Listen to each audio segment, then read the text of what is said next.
سیدنا شداد بن اوس رضی اللہ تعالیٰ عنہ سے روایت ہے کہ نبی صلی اللہ علیہ وآلہ وسلم نے فرمایا، سب سے عمدہ استغفار یہ ہے: اللہم انت ربی لا الہ الا انت خلقتنی وانا عبدک وانا علی عہدک ووعدک ما استطعت اعوذ بک من شر ما صنعت ابوء لک بنعمتک علی وابوء بذنبی فاغفر لی فانہ لا یغفر الذنوب الا انت۔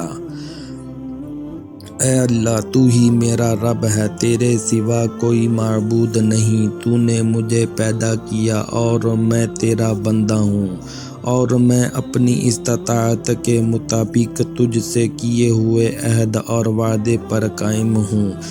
میں تیری پناہ چاہتا ہوں ہر برائی سے جو میں نے کی۔ میں اپنے اوپر تیری عطا کردہ نعمتوں کا اعتراف کرتا ہوں اور اپنے گناہ کا اعتراف کرتا ہوں، پس مجھے بخش دے۔ یقیناً تیرے سوا کوئی گناہوں کو بخش نہیں سکتا۔